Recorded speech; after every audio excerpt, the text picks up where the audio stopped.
turn it over now to our wonderful president, John Hare, who will introduce the panel, or at least Patty DeMarco.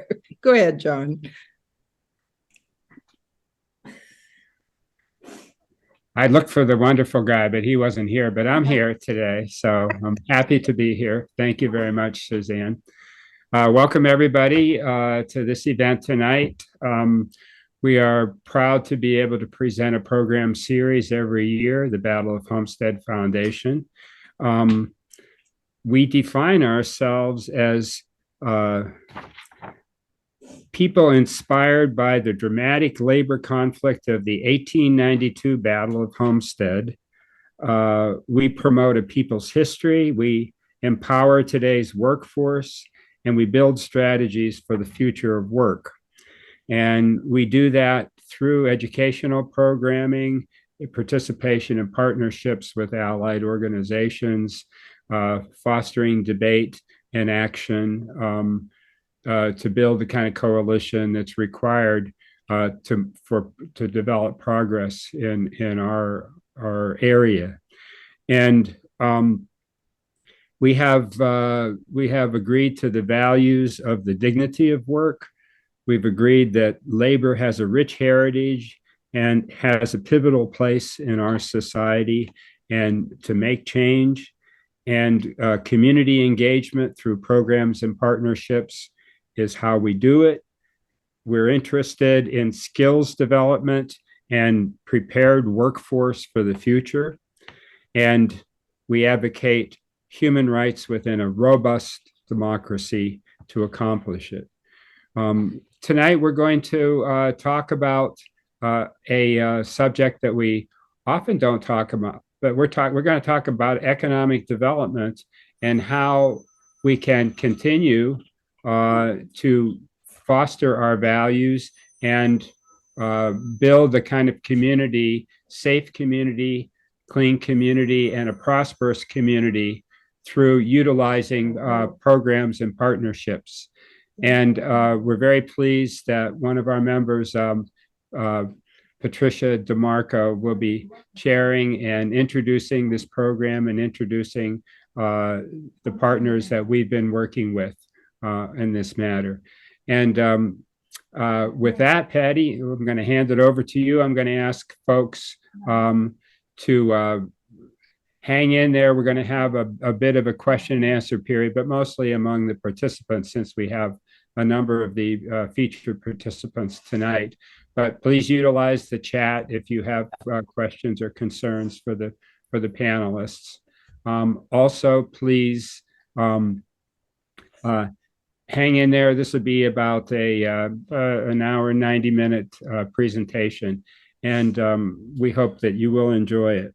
So, Patty, I'm pleased to introduce Patty DeMarco. I think many of you know her because she has been a key figure in discussion of environmental issues, in discussion of what are alternative developments. In fact, her book is a whole book about that. So, Patty, welcome again to our program. Okay, thank you so much. I appreciate very much the opportunity to bring a program here and share some of the vision that we are working on together for the revitalization of the Mon Valley. If I could have my slides, Larry. I really am very excited to have this framed in the Battle of Homestead context. Next slide, because we're looking at going forward to create a new center for manufacturing and rebirth of the Mon Valley on the foundations and the strong base that is already here in the Mon Valley. Next slide, please. There he is. Okay, so what we have is a huge amount of issues that are still with us from back in the day. Everybody talks about the heyday as though it were a wonderful thing, but it wasn't wonderful for everybody. There were air quality issues back then that are still now with us. There has been a decay of the infrastructure. The needs of the communities exceed the resources that are present, but we have a legacy of resilience, of hard work ethic, and we have a community solidarity that is as vibrant today as it ever was, and sometimes I would say even more so. And some of the things that have changed, especially recently in the past year, we've had a tremendous infusion of attention to these very issues from the federal level, especially the bipartisan infrastructure legislation, the Inflation Reduction Act, the CHIPS and Science Act. They offer new resources that are specifically targeted to our area. There's also a targeted focus on environmental justice communities, where too often government programs just sail right past. And this is a time when we have a chance to pull it down to where we are and give communities that are active hope for building a better future and actually seeing that the resources at hand to do that. So we have a number of new development initiatives, both within the community and for people coming from outside the community. Next slide, please.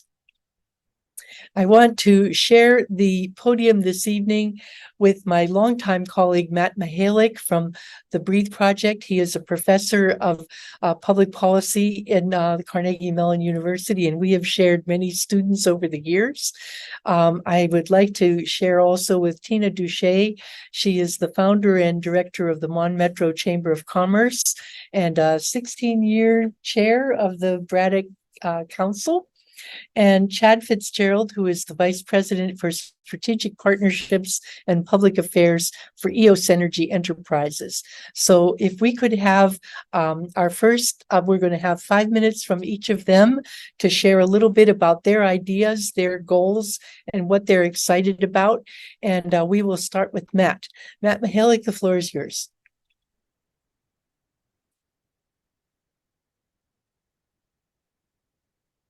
Thanks, Patty. Thank you so much for inviting me to be a part of this. Thank you to the Battle of Homestead Foundation. It's really an honor to be as part of this program at this exciting time because it brings together a lot of work that I have dedicated time to over the years. I just want to give a quick overview, and then we'll have more time to discuss things. So I started in this work when I was a graduate student doing research on innovation, having grown up in Pittsburgh and seeing the unwinding of the steel industry in the 1980s. What part of my interest was in understanding why that happened, but more importantly, what are other models that can be done to try to redirect manufacturing before it goes off a cliff? And so this is a research project that I did. That you can see that photograph is from 1996.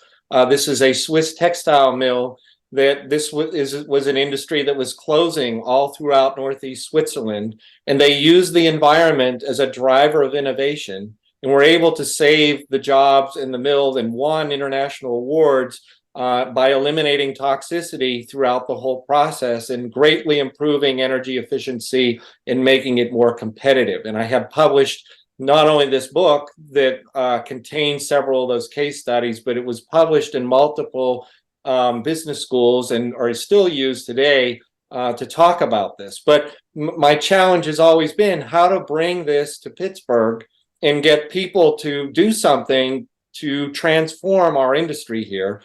And so I worked for many years at Sustainable Pittsburgh, and part of our big challenge is that we have huge quality of life issues resulting from bad air quality. So I've been using some of those innovative strategies and network building to address that.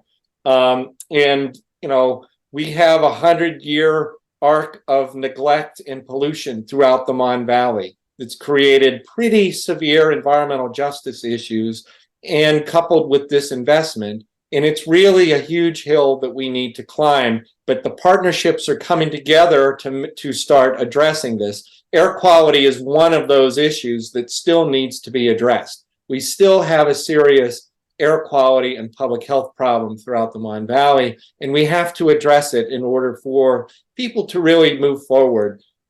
This just to give you an idea, if you average the 8 monitors around Pittsburgh, our air quality ranks at the 25th percentile, where low is bad and high is good. And you can see New York's air, Seattle's air, Boston's air. But that only tells part of the story. If you map on the 8 monitors that are around Allegheny County where those arrows show, you'll see that some of these areas really are in really poor air quality, and happens to be in the Mon Valley. Clairton, the Liberty monitor, is at the 6.8 percentile. In Braddock, it's the 15th percentile. And so we have a lot to work on there. And the standards that we've all been advocating for the EPA for the annual average for fine particle pollution, only 2 of our monitors would actually meet that standard if it were enacted today. So it is a countywide problem, but it's particularly acute in the Mon Valley. And we have legacy issues. This contributes to cancer risk. And Allegheny County is in the worst 1% of counties nationwide for cancer risk from toxic air pollution from point source air pollution sites. This is something that we need to address. And so I just want to show a quick video. I want to thank the Create Lab for having these breathe cams available. And that's one of the things that was just put in the chat. This is a video that was taken just this past Saturday night during the storms. And I want to thank Mark Dixon also for his very quick jumping on this issue. So this is about a little after 4 in the morning this past Saturday. And the air quality in the Mon Valley was already the 2nd worst in the country at this time because of, you can see that the Clairton plant, that there's some flaring that's happening here during the normal operation of the plant. But what you're going to see is you're going to see a thunderstorm roll in, and you're going to see a power outage that took place. So if you're watching, you see the flashes of lightning, and then another flash of lightning about 4:16 a.m. And then the plant's power goes out, and they decide that they're just going to flare untreated coke gas, which they proceeded to do for the bulk of the day on Saturday.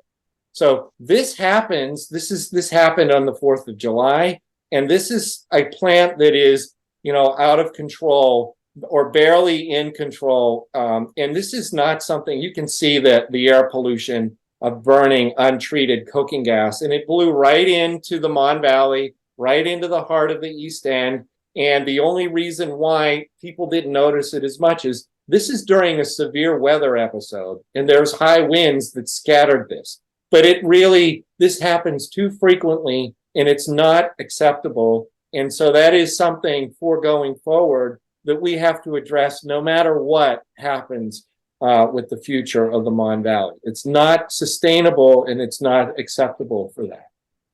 And if you look at air pollution, these are the top 10 air polluters in Allegheny County for particles.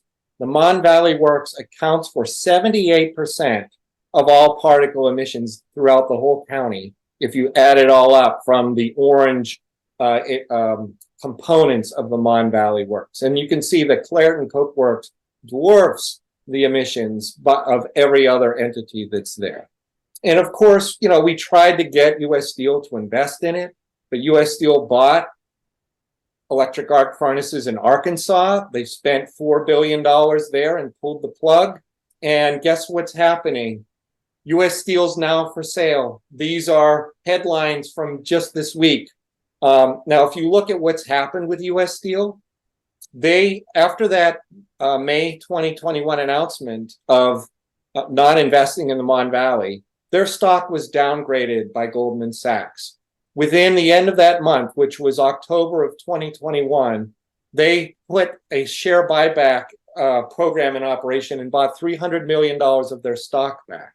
And that was successful for them. So they did another stock buyback in January of 2022 and bought $500 million back. And that was highly successful for them. So in June 2022, they did another $500 million stock buyback. And so there's been at least $1.3 billion in stock buybacks. None of that was invested in the Mon Valley. And guess what? U.S. Steel's share price from last Friday has gone up 39%. So all of this buyback has made the shareholders a fortune. But no one has talked to residents of the Mon Valley about what they want. And what's going to happen with these plants is not really clear. But we've been down this road before, and we know the suffering that can happen and when there isn't a plan. And so we have to try to do something about where all this is headed. We need to clean up the Mon Valley, but we need to clean up the toxicity. We can't keep doing things the way that we've been doing it. But we also have to call for a vision that's centered on community, where the community gets asked what it wants and it respects the health of community members in setting a plan for what's going forward. So that is the leadership challenge, and one of the things that I think we can talk about going forward in our conversation today. So invest in people, starting with health. Be very cautious about paternalistic technology solutions, because we've been down that road before. Stop making the Mon Valley a sacrifice zone. But we do need to go down the route to support, electrification and the infrastructure for electrification so that we can decarbonize our community. Okay, so that's what I wanted to do for a quick introduction, and I look forward to talking about this further. I thank you very much, and I yield the floor. Thank you. Thank you, Matt. As always, very instructive and very compelling. Now I give the floor to Tina. And Tina, if you would like to do a 5-minute introduction of your work. Absolutely. Thank you, Patty, and thank you everyone for inviting me here this evening. As Patty shared, I am the founder and the chair of Mon Metro Chamber of Commerce, as well as Mon Metro Business Equity Fund. But far before that got started, I worked for many years with Fair Housing Partnership, and I oversaw their housing counseling division. And so housing is my background. My focus for many years has been around housing.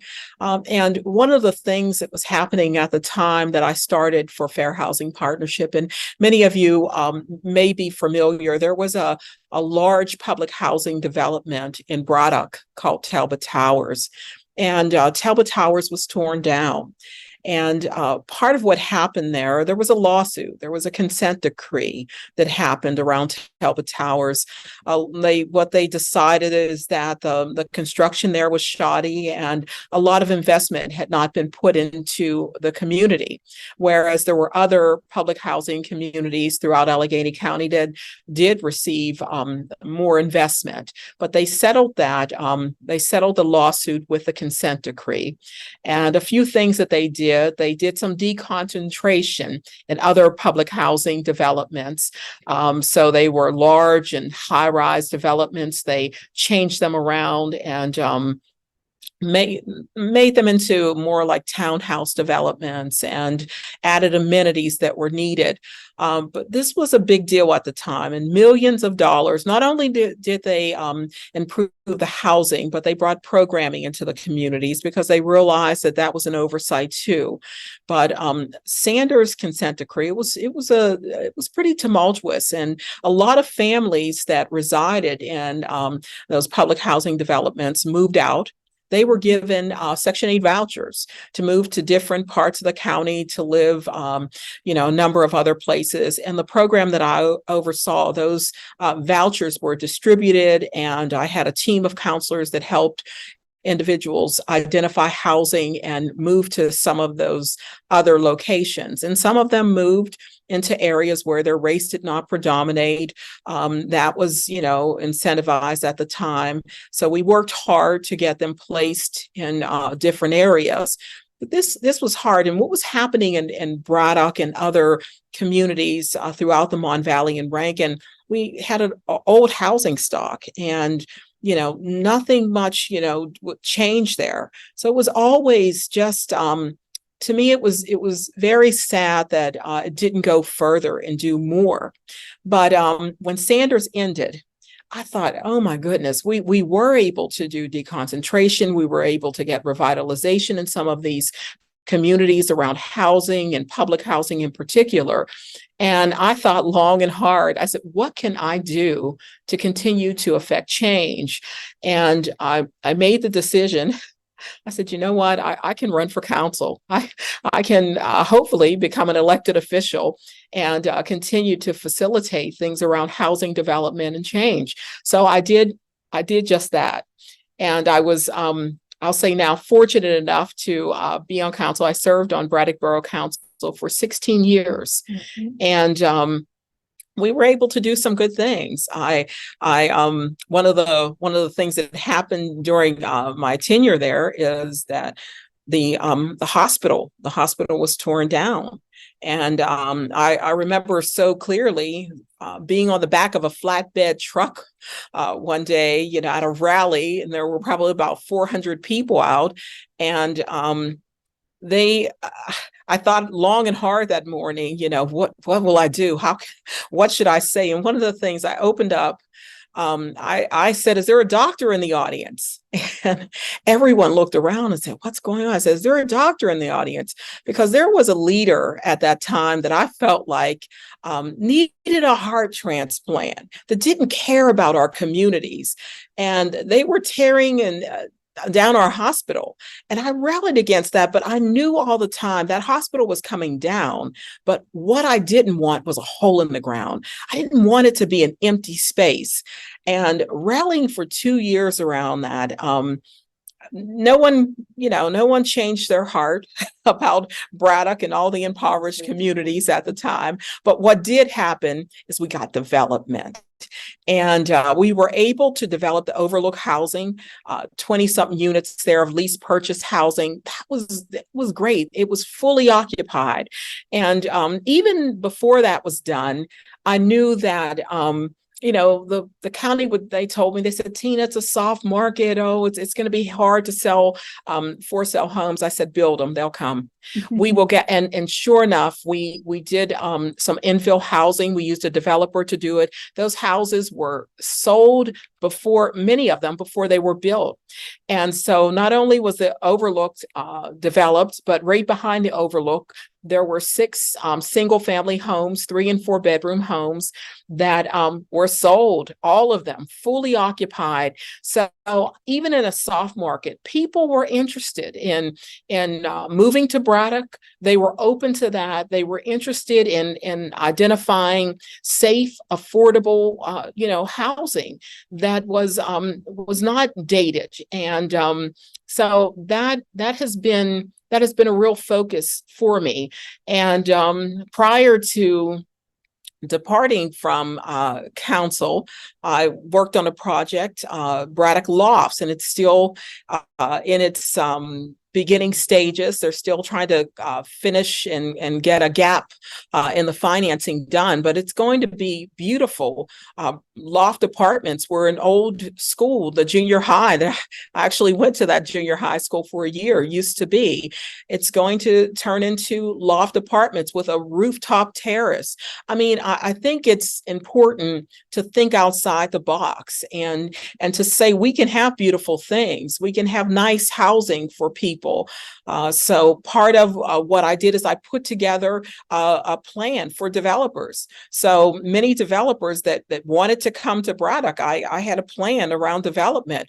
Not only are we working on now that housing, but we got senior housing right on the avenue. As we talked to the community, that was a desire. There was a need for senior housing, 52 units.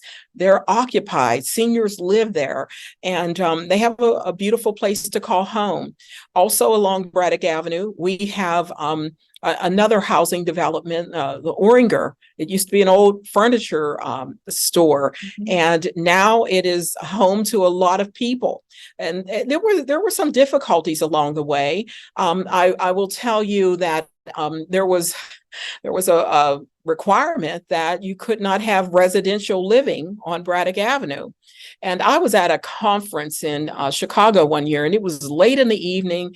And I looked at it, I said, people were everywhere. I said, wow, they're walking their dogs. They're going. I said, why are people out this late? It was probably 11 o'clock at night. And I looked up and I realized they live here. They live in these buildings above the storefront. So my focus was, for some years, when I went back, I said, you know what? I have to update the zoning. I have to make these changes because it was antiquated. I mean, the zoning was so old that it spoke to horses and buggies. So to change that was a big deal.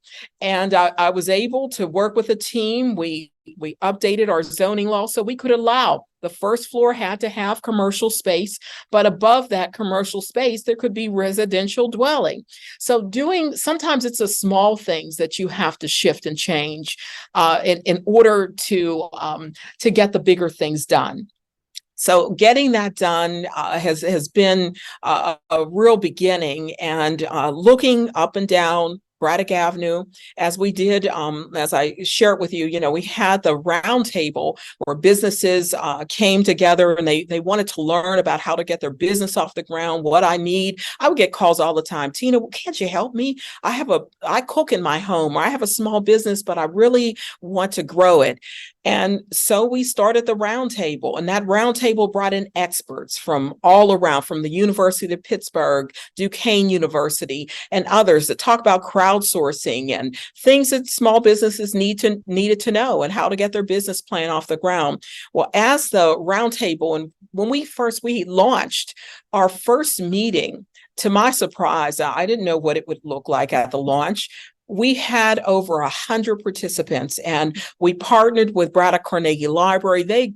People came out from everywhere. They wanted to have knowledge. They wanted to grow their business. So that was just, it was an eye-opener and a surprise in some ways. But what we did after that, we assessed what was needed and what direction we would go in. After the roundtable ran for an entire year. And what we decided, and based on all the information, is that our area, we needed a chamber of commerce, and it had to be different. It had to look different and meet some of the needs of the community businesses. And that's how Mon Metro Chamber of Commerce was started. And we began to build from there. I also was able to put together and partner with Allegheny County Economic Development to do what I called Braddock Business Community Initiative. So along Braddock Avenue, there were a number of blighted and vacant properties that still sit there now. And this program is just getting, underway, so to speak. But I partnered with Allegheny County Economic Development to take those properties, to take them and so that we can ready them so that they could get back on the tax rolls. So that has been an exciting venture. And BBCI, even when that started, they said, oh, will there be interest? Well, they got over 55 folks that were interested in owning and taking on a property up and down Braddock Avenue. So that's exciting right now. We were able, and part of doing this was to make sure to try to ensure that speculators didn't buy the property and just sit on it for forever, hoping something great would happen. But we wanted to do something that would enable local folks and local businesses to take on ownership of those properties and invest in those properties. So we put together a group, a cohort that learned about developing properties. We were able to get funding from Allegheny County Economic Development to do that. And also, work with an architect to assess all of the properties we were talking about. There were 10 properties in particular, and some of them were in bad shape. They couldn't even walk in. We had to send drones in to do the assessment, but we got the assessments done. And, it's just, at this stage, it's exciting to know that there's going to be businesses in those buildings. And what economic development did for us that was really important is there were encumbrances. And anytime you talk about blight, well, some of the properties, they had water bills and just tax liens. Oh, it was and might have been 180,000 on one piece of property. No one's going to go into it upside down like that. So we were able to get the county to clear all those encumbrances off. You need a bigger entity to do that. And they worked with us to get what was owed from not only the county, but the school district, because if we're going to bring them back on the tax roll and start businesses in there, we needed their help. But that just Just to tell you a little bit about some of the things I'm passionate about and I've been working on over the last approximately 20 years. So, and we're looking to do some more great things. Wonderful. Tina is one of the most energetic people I've ever met. It's wonderful. And I'll give you another one. This is Chad FitzGerald, and he's going to tell you about EOS Energy Enterprises. Chad, the floor is yours. Thank you. Thanks for having me.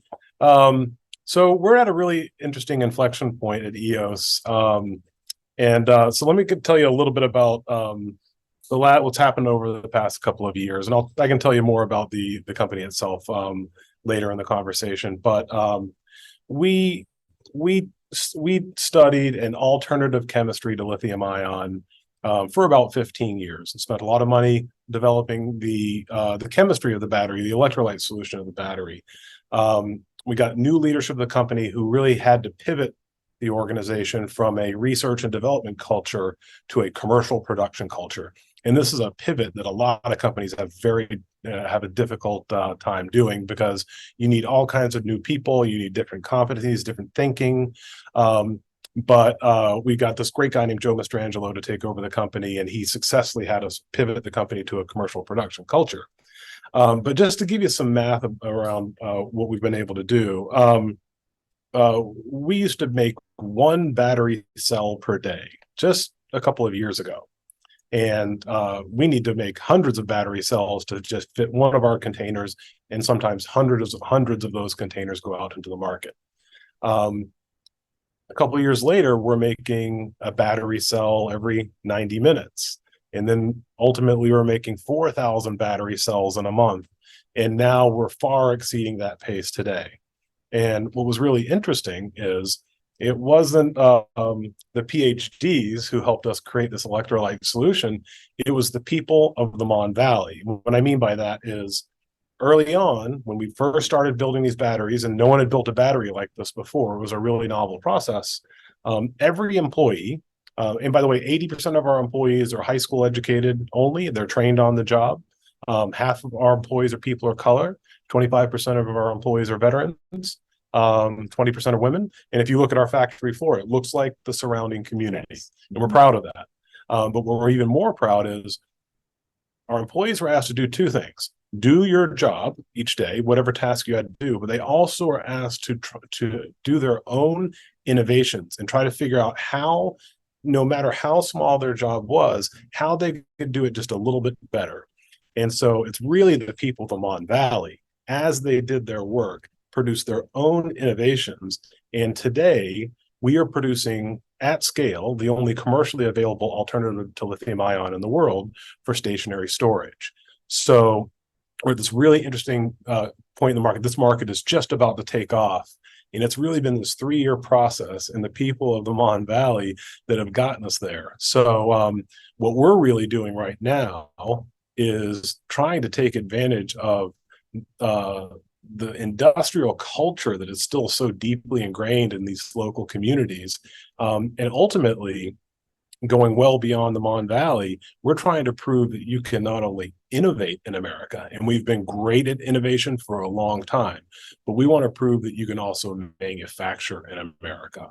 And I think that we still have a few challenges ahead to fully commercialize our business, but because of the culture in the communities surrounding our factory in Turtle Creek, I think we've got a chance to be a big successful company very soon. Excellent. Good. In a few words, but it's really exciting to see how this is all coming together. And as you can see, this is not a singular effort. We are having coordinated efforts across sectors, people coming together. We've been holding stakeholder meetings all week and are continuing into next week to develop a community engagement process so that EOS is integrated with the community. The work that Tina's doing is feeding into the work that Chad is doing, and we have a large team of people who are working together. So I want to build on that idea, and rather than have everybody give you speeches all night, we're going to have a couple of dialogues. And so I'm going to start with a question to Matt, and then Chad and Tina can both comment on that after he speaks.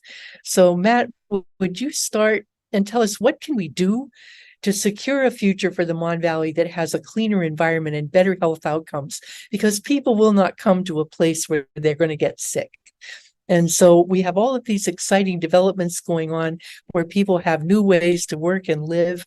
But what can we do about the health and securing the health and safety of our people in the Mon Valley? And just share a little bit of Thanks, your Patty. idea. Mhm. Yeah, thanks, Patty. It's a great question. I just, what Chad just said about how he is involved people in problem solving together, I think that's something that needs to be embraced for the future of the Mon Valley with this particular question. We've seen too many generations, my own family included, that have had their family members lost early to disease because of pollution in the community. That is an incredible burden that the Mon Valley carries, more so than other parts of Allegheny County. So the first thing is we need to involve people in communicating their needs. That leads to healing, that leads to a focus on health, a focus on inviting development that is compatible with quality of life. This is what I'm saying also, by saying it the way that I'm saying it, it also means that we can't keep doing things the way that we've been doing it in the past. I showed you some horrific video footage from just this week, right? And the fact that U.S. Steel is trying to sell itself. And we're worried that they may make decisions that can offload the plant to people who may actually, believe it or not, they could be even worse than what U.S. Steel, the way they run things, right? And so we have to exercise our voices and say, that's not what we want or need. We also have to have a plan for transition, because, any extension of these 100-year-old plants that leak and pollute is not going to be a long-term economic solution. And so we have to start moving people away from, old, outdated, health-damaging infrastructure that drives away, that makes it harder for investment to happen in our communities, so that, people will want to move into the wonderful housing that Tina talked about. I'd love to see a rooftop, gathering place right there at the former junior high school in Braddock. People will want to move to a beautiful riverfront community, but it has to stop being so health impactful and damaging at the same time. So, to summarize, we've got to focus on health. We have to involve the community and its voice in making that clear, and get leadership to help us move in the direction that will actually heal us and invite better opportunities for us going forward. Okay, Chad or Tina, want to comment on that? I think that was a good summation. Okay. Yeah, the only thing that I would add that kind of it dovetails into the EOS story is purposeful innovation. So we have the luxury of taking a patent that was created during the energy crisis in the late 70s and then sat on a shelf that no one never used, but it was a smart first step. And the innovation was based on trying to solve some of the problems of lithium ion, difficulty of recycling, flammability, toxicity, things of that nature. And luckily, we picked that patent up in 2008 and did further research. And in the end, our battery uses readily available commodities here in the United States and all over the world. So there's no conflict materials. The core mineral is zinc, which is very benign. The battery will not catch on fire. At end of life, it can be easily recycled. So it's truly a circular product.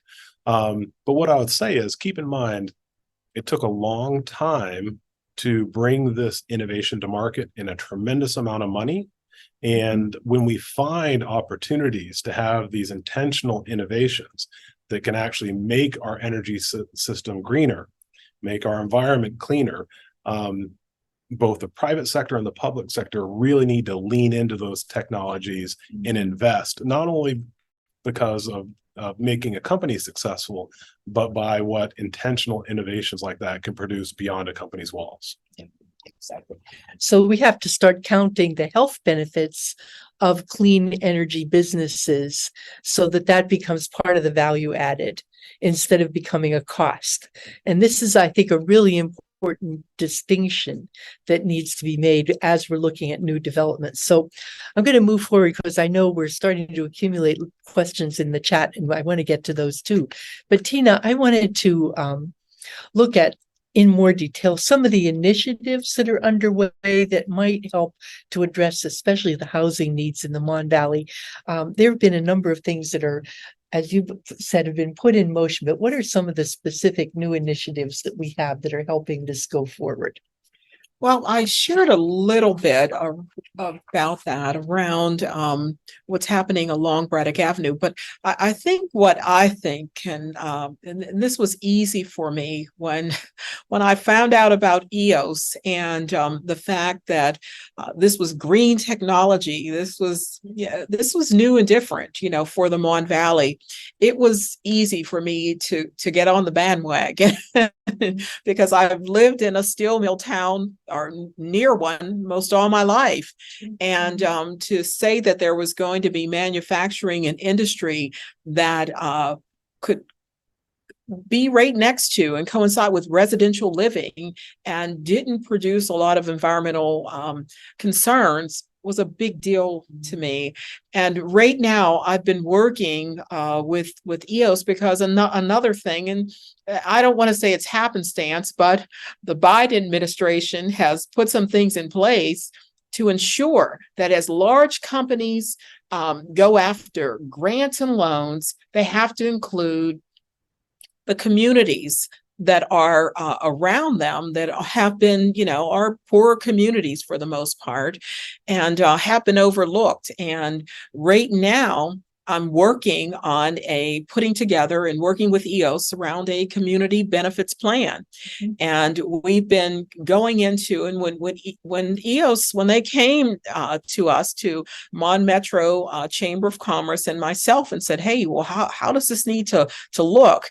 And I know they're in Turtle Creek and East Pittsburgh. I said, well, if you want a community benefits plan that rings true for the Mon Valley and for the region you're in, you have to look at East Pittsburgh, Turtle Creek, North Braddock, Rankin, and Forest Hills, another neighboring community. I said that looking at all those communities and creating a plan that works for them all is what's necessary. And right now, what we have underway is we pretty much have a listening tour going on because we're going to every community and we're listening to what the residents want to see in a CBP.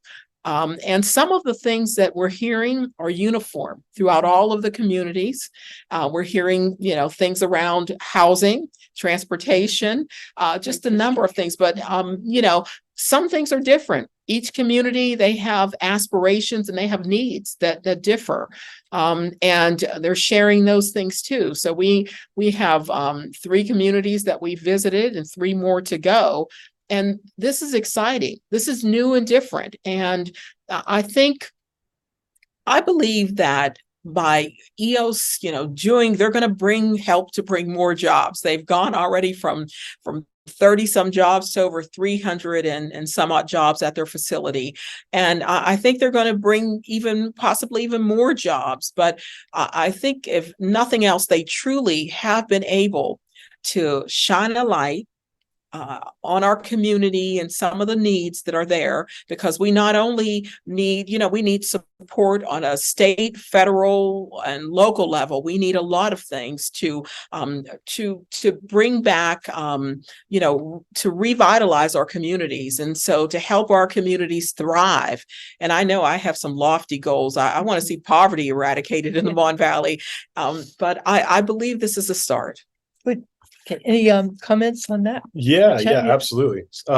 So yeah, what Tina was alluding to is really fascinating what's happening right now. And I started my career in politics, went on to finance, and landed at this really pretty amazing clean energy company. But and public policy doesn't always work, but I think a little piece of public policy is causing something very unique to occur. And we've been seeing it this week in our listening tour in the communities around our factory. So as Tina was saying, I'm going to put a fine point on it. In order to pursue a lot of federal support, you need to have a community benefit plan. So you have to have a detailed plan on how to positively impact the community beyond your company's walls as you obtain federal support. It's a pretty loose framework, and there's a lot of innovation going on. But what really happened over the past few weeks is we were speaking with someone at the Department of Energy who was asking about, well, how are you writing this plan? I said, well, we're partnering with the Mon Metro Chamber. We're basically partnering with the community and saying, help us write the plan. And we're doing these listening sessions. And I mentioned to them a couple of things that I had heard in some preliminary conversations. Number one, that a lot of children don't play outside because they just don't feel safe. Like they literally can't go outside their door and they don't feel safe. And I was totally puzzled by that. That in North Braddock, it's not 400, 500, it's 1,000 blighted homes need to be taken down. But what drove the Department of Energy crazy when we were talking to them, as I said, do you realize when it rains in Braddock, the lights go out?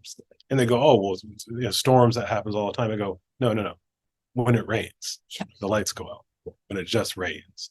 And they go, their grid is that unstable. And I said, apparently so.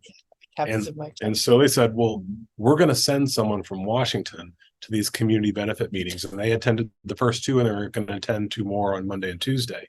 And they said, why don't we hear what the community's needs are through these sessions? And when we'll come back in September, October, and I'll bring HUD, or I'll bring the Department of Education, I'll bring the Department of Transportation, whatever federal agencies might fill those needs.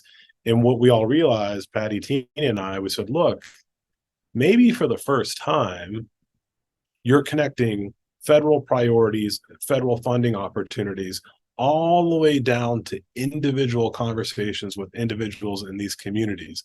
And it's this little lever of public policy that's forcing these conversations to occur.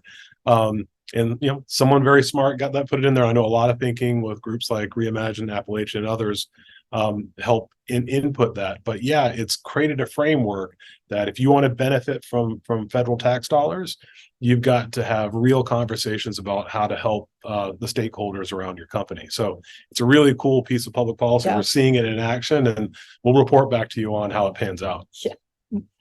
Matt, do you want to comment at all on that? And then yeah, thanks. Well, all this is really great. Like, it's so encouraging to hear all of this great progress that's happening after many years of trying to get there. So thanks for the inspiration and all the hard work for making it happen. The only thing I would say is what Chad said about building this conversation that goes from the federal level all the way down to individuals. We need to do that to stop the pollution and harm that's happening in the community too. That is one of the key things that's missing, is even the ability to have that conversation, because right now people are not wanting to have that conversation, and it's a problem. So anyhow, that's the only thing I would want to add for that. Yeah, I just wanted to mention, and Matt, one of the things that I was looking over in more detail, I don't know if you've taken a peek at anything around Justice 40, have you? Yeah. Okay. So you know that there are some things in that in Justice 40 that can be implemented in the plan that will speak to and address, because Braddock's at the bottom for a lot of things, and everything runs down. We've faced a lot of pollution around that, but I think there's a real opportunity to include some of your concerns. Okay, I'm going to put the next question to Chad, and then we're going to go to our chat. So Chad, how is your company envisioning the future of manufacturing in the Mon Valley? Is it just your company, or how is this going to expand into our whole Mon area? Well, look, one of the things that I think that the Mon Valley, Allegheny County, and the state are going to have to think about is making sure that the right type of industrial policy is in place to attract other businesses like ours.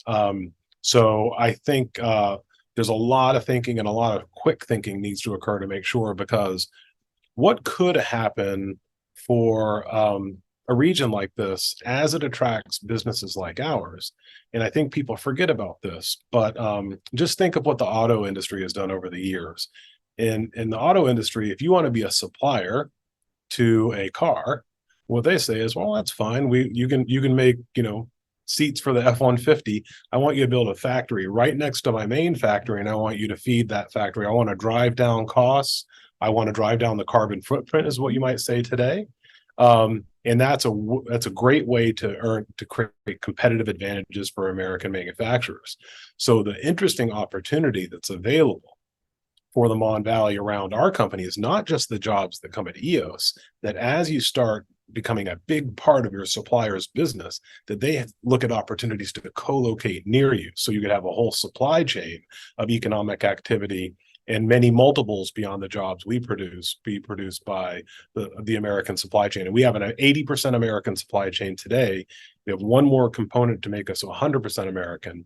But there's a real opportunity in the energy transition as solar manufacturers and wind manufacturers and battery manufacturers and more build production lines. The whole supply chain can end up here too. And I'm sure it's no different than what happened in the steel industry also. But there's a whole new opportunity. And I think the challenge for policymakers is maybe 3 or 4 or 5 years ago, you didn't think there was going to be manufacturing in the United States. But COVID, the invasion of Ukraine, where you think, well, maybe I don't want to trade Russian gas for Chinese components. There's been some macro events occurring that now I think the prevailing view is not only should there be manufacturing in the United States, there has to be manufacturing in the United States. So that pivot has happened very quickly. And I think policymakers need to catch up as quickly as they can so that regions like this don't miss an opportunity at a new industry. Absolutely. Absolutely. And the circularity of that is really critical, because if we're going to make it in America, we can't go from raw material to trash. We have to be doing things that are designed to be recaptured, as the EOS battery is. So, Suzanne, can we go to the questions from the audience before we wrap? Yes. Absolutely. Sorry, Suzanne. Go ahead. I just have one follow-up for Tina, which is, could you just explain what Justice 40 is, that reference for our audience? The Biden and Justice. It's quite large, and to explain it, there's so many facets to Justice 40, but what they're looking at is, and this is part of Biden's the legislation around what the criteria is for communities that are pretty much impoverished. And I think I'm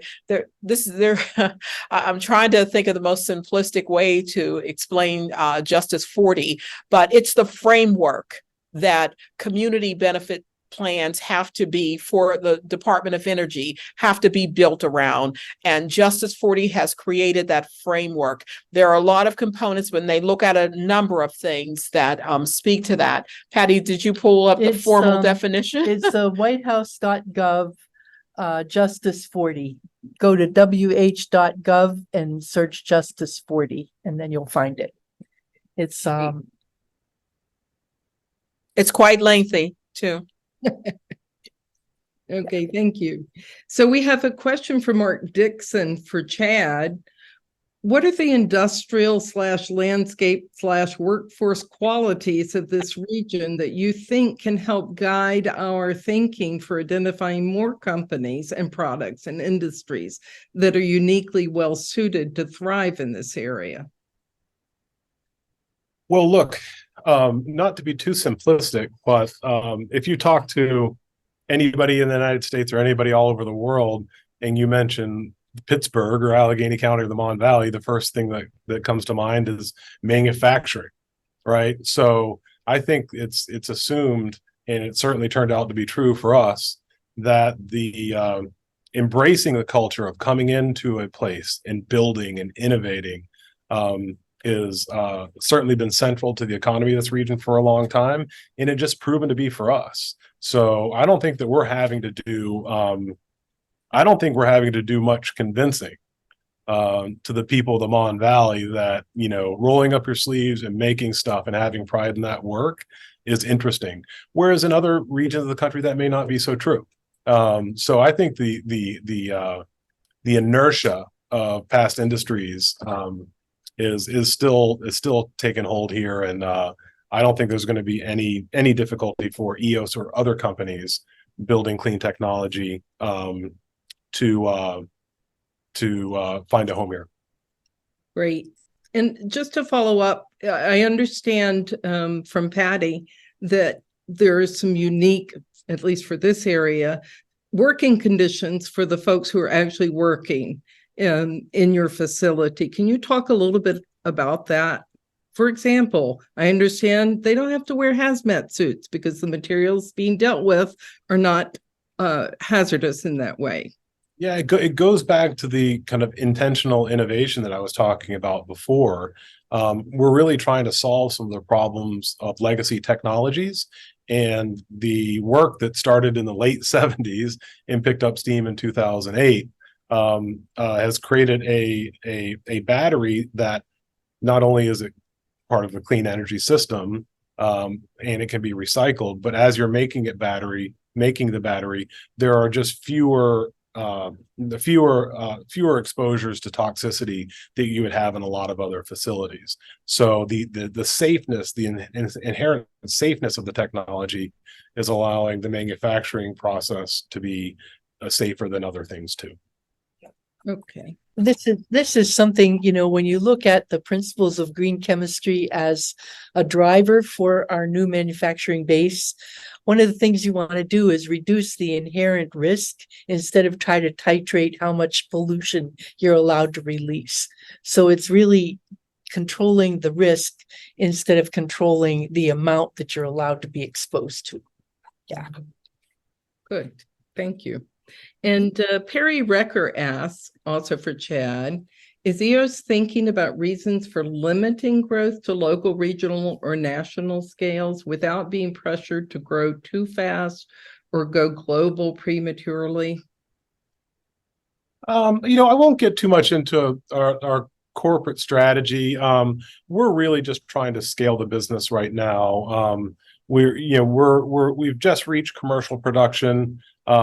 I think that we're just focusing on building this current new generation battery at scale. We're fully focused on the Mon Valley, and we'll only expand our horizons in the United States or beyond when the market demands it. Right now, we've got some serious blocking and tackling to do before we have any grander plans.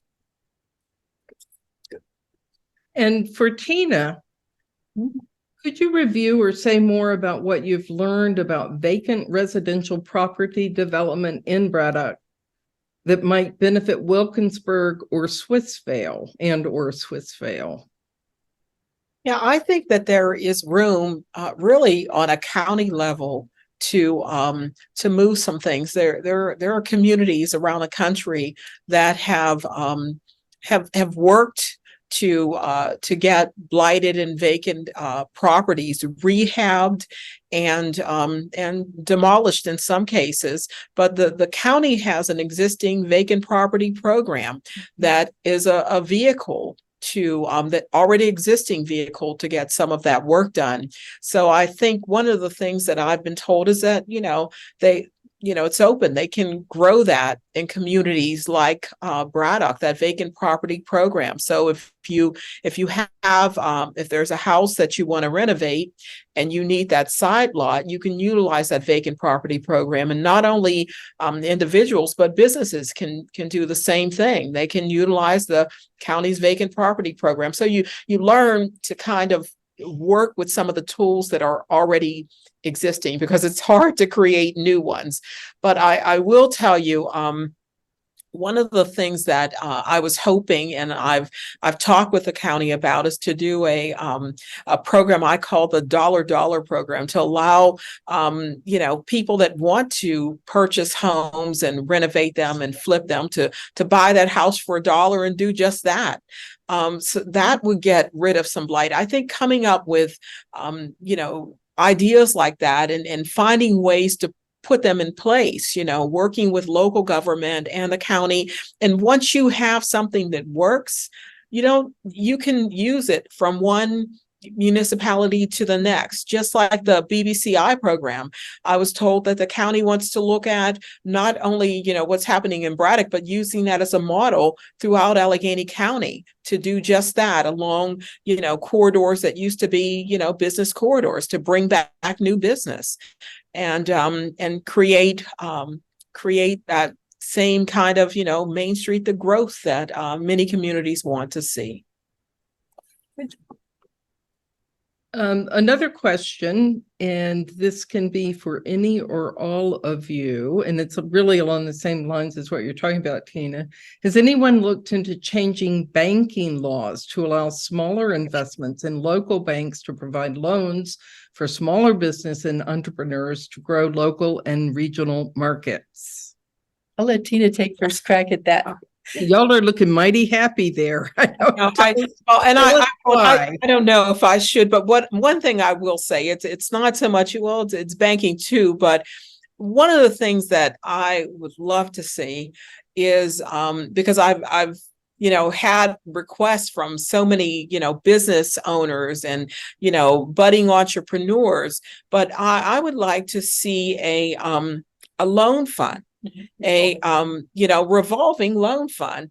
And I think it would be great in order, and capitalize that loan fund, maybe $2 million, because a lot of small businesses, they're not looking for a whole lot, but they need that.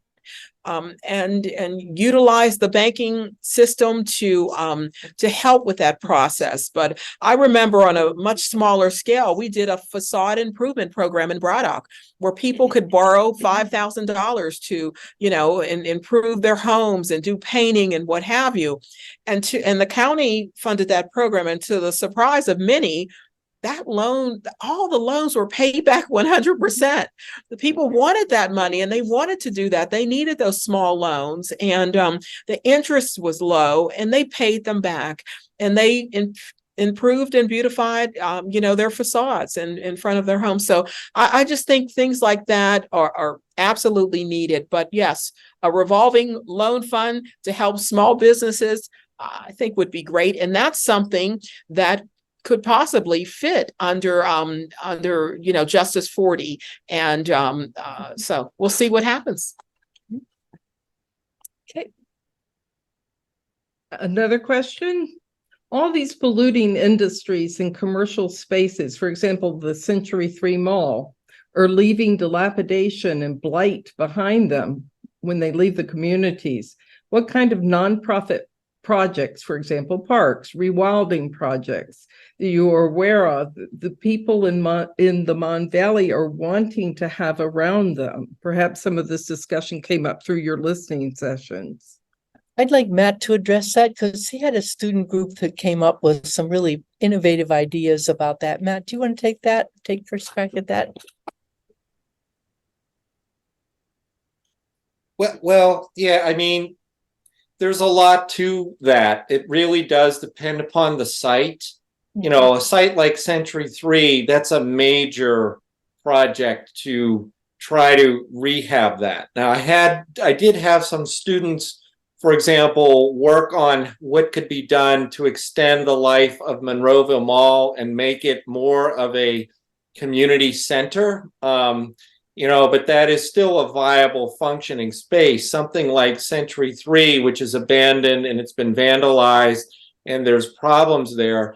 That is a major issue for either, finding out what can be done to repurpose that property, or, it needs to be dismantled so that it's not a health hazard for community members.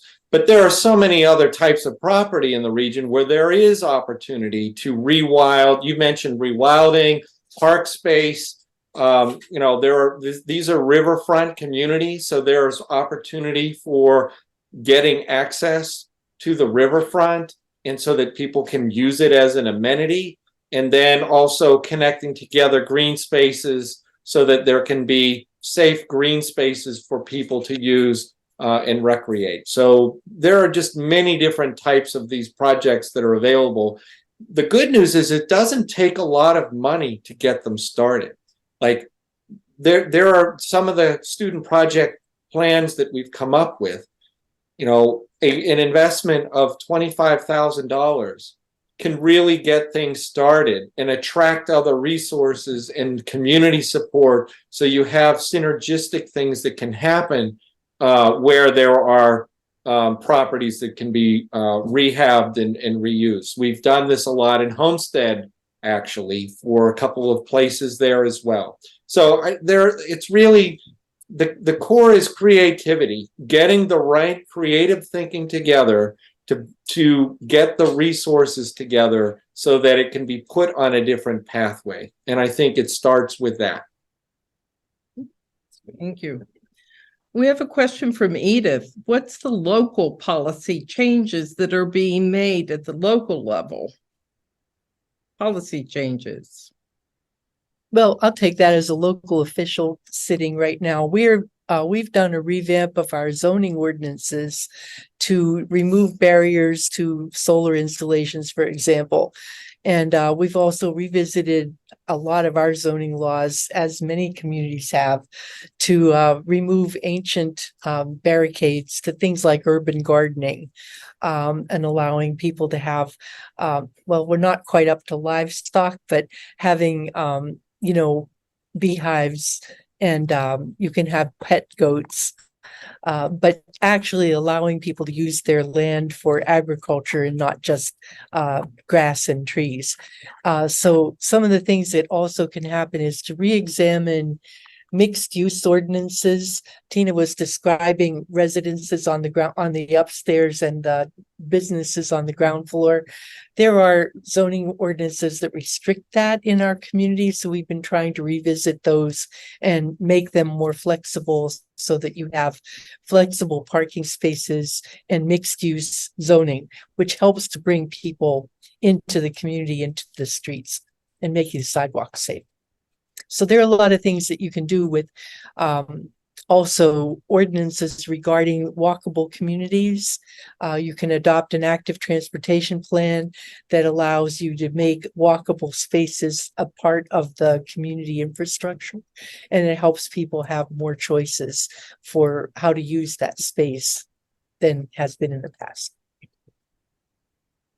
Okay, thanks. And John Hare asked, who can use the EOS batteries? EOS batteries are going to be mainly used for stationary storage purposes. So anything mobile, anything smaller than a car is going to use lithium-ion technology. For now. But our batteries are for stationary storage. About 70% of our business will be solar plus storage. So think major solar installation. You have our batteries last 12 hours. You charge our batteries during the day, sun goes down, you turn our batteries, we bridge you to the next day. That's going to be the primary use of this technology, but we're also very used for other intermittent sources like wind. And then you can also do things in industrial facilities to allow them to run on greener energy. We hope someday that we can also use this for residential purposes also. And one of the important things on the residential side, of course, is a lot of people are getting very concerned about attaching lithium-ion battery installations to their homes because of the danger of fire and how difficult it is to put out fires should they occur. So our non-flammable battery could be a really interesting solution for other purposes, but most of it is going to be to try to make the solar installations going up all over the country more resilient and a more permanent part of our grid. I'd like to speak to that. Community virtual net metering, which doesn't exist in Pennsylvania, would allow you to have a community storage facility that multiple solar arrays in houses could use as a backup And we do not allow that yet. There will be legislation pending in this session on virtual community net metering in Pennsylvania. So if you watch for that, you can communicate with your representatives and senators to support that change of policy in our state. It would make a huge difference to what can go on with that kind of use of that battery as a shared resource for multiple households. Great. Micro. And I think for Matt, is there any way that the county's health department can be potentially involved in the for US Steel to have a buyer deal with pollution at that site? I think that means can they cut the deal with so much pollution at the site? It's another reason it's not safe to have children play outside or anyone to be outside. So will the pollution affect the ability to make the deal on selling? Well, let me answer the question this way. I think the pollution is the reason why the deal's happening in the first place. So here's what's going on in the regulatory world. In March of this year, the EPA came out with new particle emission standards. It's the first time they've come out with them since the year 2012. And the advocacy community was adamant about really improving that standard to protect health. So that's one thing that will make it difficult for a facility like the Mon Valley Works to continue. Add to that, just this past Tuesday, a public hearing with the EPA for national emission standards for hazardous air pollutants for blast furnaces. There was a robust response requiring much more strident monitoring of hazardous air emissions from blast furnaces like Edgar Thomson. And just in the Federal Register today, new regulations on coke oven emissions for hazardous air pollutants. We have 45 days, and actually, if people want to request a public hearing, you should write to the EPA and request a public hearing. I know that's what I'm going to be doing tomorrow to make sure that people speak out on that. So if you add those things, that's a lot of pressure on a facility that you've seen the video. It's hard for them to keep that under control, and it's put a lot of pressure on them. Add to the fact that federal lawsuit about the Clairton Coke Works fire from 2018, more pressure on the company.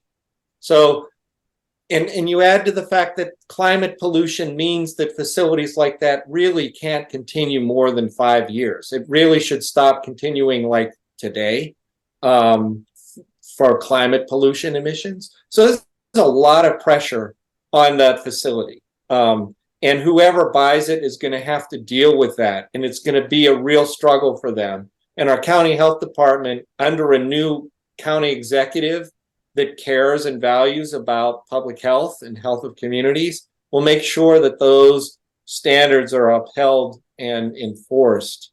And so I think it's going to become increasingly difficult for a plant that externalizes its costs on the health of the community to remain profitable and functional. So I hope that answers your question, but that is where our health department will be engaged. For Chad, how will the batteries be shipped? Barge, train, truck, all of the above? That's the question. Mostly truck right now, but you know, around our facility, having a rail spur to have the option to do rail, which may actually have a lower carbon footprint. But it really is interesting, depending on how the company grows. What's really fascinating about this region is you could ship by barge. So I think all of the above over time, but right now we're mostly trucking. Okay. One last one, Patty. One more, yeah, and then we'll be. Besides improving air quality pollution reduction, what can be done to improve water and soil quality and local production and consumption of healthier, locally produced foods with nutrition education for chronic disease prevention? Are there other important factors for improving public health other than reducing industrial pollution? Big question. Matt, do you want to take that, and then I'll add some if you want? Yeah, thanks. So it's a good question. Yes, there are things. I will say, however, that industrial pollution is the major contributor to lots of those issues. Air issues, air emissions actually settle in the water. There are water discharges, and there's also pollution of soil from heavy metals emitted from major industrial facilities. We've got these legacy issues, and it makes it difficult to just say, well, okay, you can farm food, in soil where it is right now without mitigating it. So there are some challenges that need to be done to mitigate where the pollution has happened. The good news is that we live in a place, because of the rainfall that we have and the ecosystem that we have, that it responds really well and really quickly and can heal pretty quickly if we do the right mitigation, so that we could be doing some of the things that you've put in there about growing our own food and so on. So I think all of those things are possibilities. We just have to get the order right and structure it so that, people do have access to higher quality food, but they're doing it in ways that they're not risking their health because of accumulated pollution, that exists in the communities as it is. I hope that addresses at least some of your question. Great. Yeah, we could go on for several hours about that, I think, and we have in the past. And I think one of the things that we need to focus on is that these things are happening in a conjoined way, and there's a lot of moving parts. But I think it's a very dynamic time, a very exciting time, and I'm thrilled to have such wonderful colleagues to work with as we go forward. And I would like to thank all of you for participating this evening. I know we will be having more wonderful programs with the Battle of Homestead Foundation along the way. And I want to thank John and my colleagues at the Battle of Homestead Breakfast Club. I see Charlie over there. Hi, Charlie. Welcome home. And look forward to seeing you at Wednesday breakfast sometime soon again. And Chad, thank you for spending time with us this evening, and Tina as well, and Matt as well. And I wish you all the best and have a wonderful evening. Why are you ending early? Oh, because I think everybody's getting, to the point we okay. discussed. If you want, I have like a whole bunch of slides, but you don't need a professor speech at the end of this. I think we're good. Okay, take care. Thanks, everyone. Thanks, everyone. Bye. Bye. Much appreciated. Yeah. Good luck. Thank you. Bye-bye. Do this. Thank you, Chad. Thank you, Patty. Thank you, Matt. Thank you, Tina. What's wonderful about these presentations is it does provide us an opportunity to see more and more of a whole picture and a whole fabric that we in our area have to be aware of and work together to make these changes. There was just a discussion about the county executive election coming up, and that election will be pivotal in terms of a lot of the regulation changes we're talking about, assistance to housing, pollution control, all part of our county government. And what's wonderful is that we're all talking to each other too, and trying to plan together these things and develop our community and focus on the positive changes that are now possible, and the initiatives out of Washington, D.C. that can help to finance these changes and provide a great opportunity for those of us, I guess, creative enough to begin to believe that we can make the changes. So thank you so much for doing this. Wonderful. Thank you, John. I just want to have one quick last word, which is really related. Our next program is going to be September 26th, 7:30, Zoom, also in person from the Donora Smog Museum. And the presentation will be about the 1948 disaster of the Donora Smog disaster. That will be the 75th anniversary. The presentation is going to be by Brian Charlton of the Historical Society there in Donora and the Smog Museum. So the registration will be, as it always is, through Eventbrite. Please look for that. It really is related to what we've been spending the whole time talking about. And I hope you can make that program as well. If you'd like to join us, there are links in the chat to become a Battle of Homestead Foundation member, and we invite you to do that if you're interested. Go to our website, and there are links to membership there as well, and I see that Mara has just posted it in the chat too. So join us if you can, donate if you can, please. We need money to do the programs and to grow. We have the hope of building a center for labor history and the future of work. It's a big, big undertaking, and we hope that you'll support us financially if you're able to do that. So join us for next month's program, and thank you all to our fabulous panelists and to Patty, of course, for orchestrating it and for all the hard work y'all do. We appreciate it. Have a good night.